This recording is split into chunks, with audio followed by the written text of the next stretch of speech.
Bristol, home of Banksy, the Clifton Suspension Bridge, and a football club fighting its way back. Bristol Rovers Women were reformed in 2019, but their history runs far deeper than that.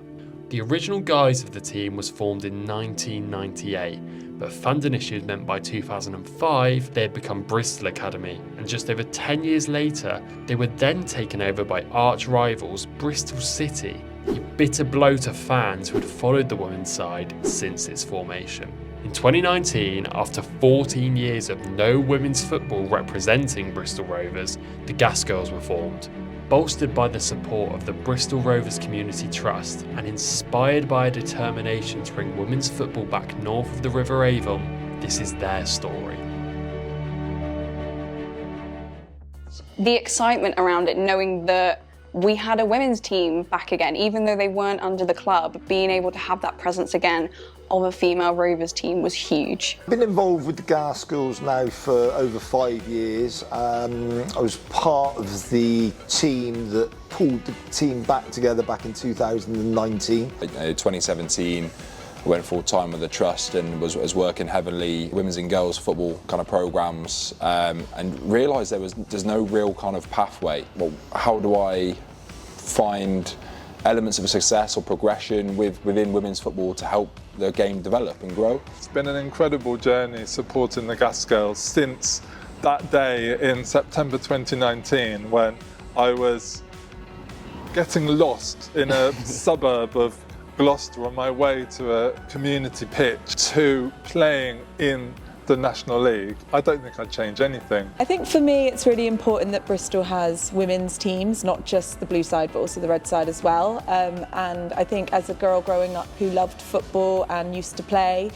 I would have loved to have the option to play for the club that I support, a North Bristol team. Obviously it's really, really important to have an affiliated women's club with your own club, and I think, seeing women wearing the blue and white quarters, it was a no-brainer for me. 2005 saw the end of the original Bristol Rovers Women.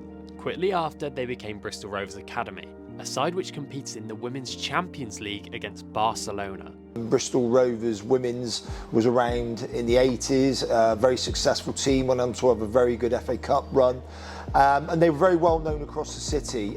Sadly, over the years, as football began to grow, they sort of developed into what is now Bristol City. And it definitely felt like a little bit of a step back to lose it to the other side of Bristol, and obviously there's always going to be a little bit of rivalry there. For me, for a while, I'd struggled kind of with location, being able to go to a game, but I remember to still have that presence of a women's team in football, in Bristol, is massive. I definitely felt a bit gutted, a bit disappointed, that we didn't have a women's team that we could watch on the north side of Bristol. Quite a few of my friends are of the age that actually had played originally for the Gas Girls. The game was very different then. I think it's advanced tremendously over the last few years. But I do remember the girls playing. They were very successful. There was always a good support behind the team. Fast forward to 2019, the Bristol Rovers Community Trust, the club's charitable arm, decided it was time to reignite the flame.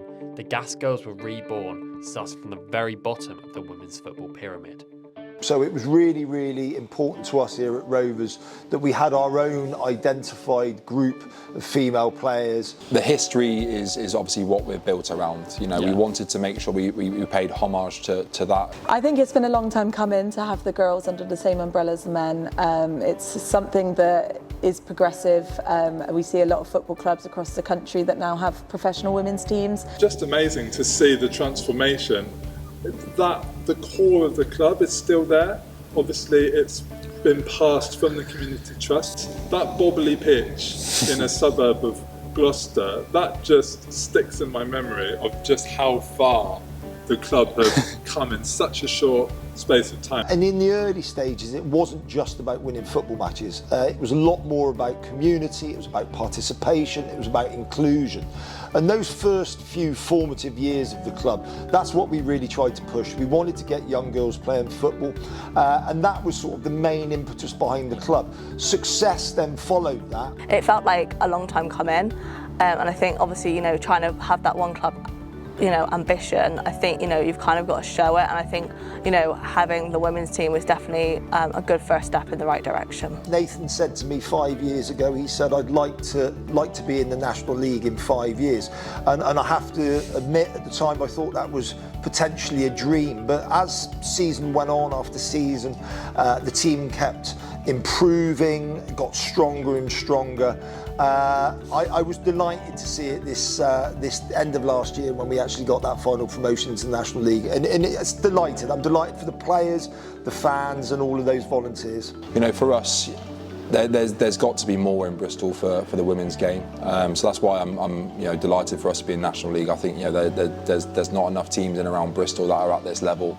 So to say that we're another one and we're kind of another club pushing to go higher up the pyramid is brilliant. So that's probably the big driving factor for me. But for everyone else, one side of the city at the moment can celebrate and champion women's football, and why can't we?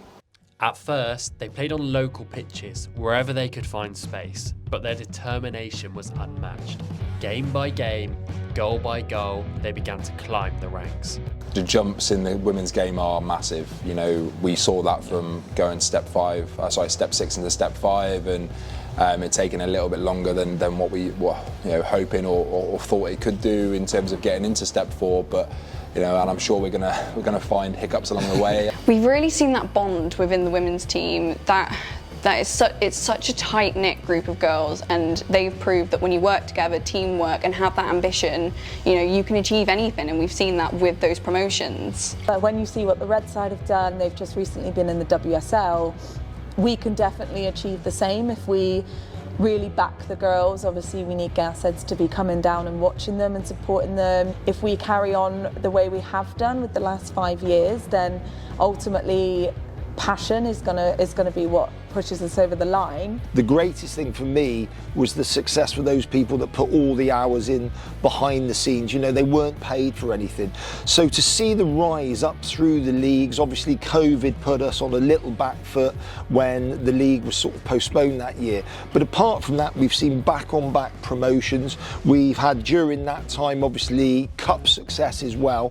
Curtailed by COVID, we could be in third tier by now if that season hadn't been declared null and void. As their reputation grew, so did their support.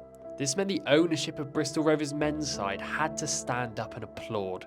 In the summer of 2024, they took control of the club, creating a united Bristol Rovers for both men's and women's sides.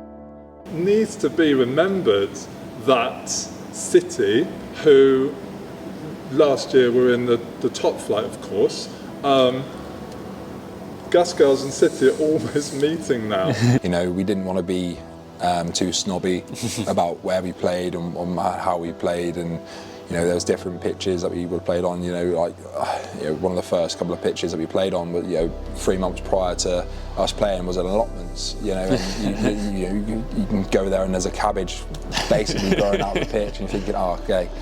That kind of built a character, I think, and gave us that kind of mentality and a bit of toughness. It's been brilliant over the seasons to see the crowd grow, to see the flags starting to appear draped over the side of the standing area. It's been a solid base at Loch Lees, and yeah, I'm gonna miss going there, but to be able to play here at the Memorial Stadium, I mean, what an amazing opportunity. It's amazing to have the men playing here, but actually to have the women here too. I think it's so important, and for some of these women, some of them are Rovers fans, and some of them have been watching on the terraces. What was lovely was there was families up there that would make a day of it. The fans started to travel to away games, and I think the icing on the cake for us was when we had, almost 2,000 people up here at the Mem watching them on the last game of the season. As we look to the future, the impact of the Gas Girls extends far beyond the pitch. They're role models inspiring the next generation of female footballers in Bristol and beyond. The honest reality is that the club will need financial backing in order to keep progressing. That would be huge. It hasn't been a Bristol derby for a long time, so whether it's men's or women's game, doesn't matter. That rivalry will still be there, and that'd be hugely exciting if that was to come to fruition. I mean, I would obviously love them to overtake Bristol City. I can't lie. But I definitely think there's a definite chance of a potential Bristol derby. I think, you know, whether it's in the Championship, the Women's Championship, I think that'll be, you know, amazing. I really hope the WSL, I think we could really see them up in the top flight one day. I think it's really important that the club keeps community at its heart. Obviously, Nathan still works with the Community Trust, so we've still got that direct link, which I think would be really, really important. The football we can play is exceptional. And I think we're going to be the exciting package going into this year. You know, obviously with the unknown package, and hopefully we'll be a bit of a hot topic. Hopefully we can surprise a few people this season and have a really good season. I think a dream was achieved when the club said that they were happy to take them over. It was 5 years in the making. There's been ups and there's been downs, as there is with all football teams. But at the end of the day, the club, I think the success of the club shows what an incredible achievement it was. You'll feel the same thing I did when watching this team, is the real community spirit within the team, the special bond that they have, the way that they put 110% into the shirt. So I would say give it a go if you haven't been before, and I guarantee you'll come out feeling wholesome, feeling happy and wanting to return.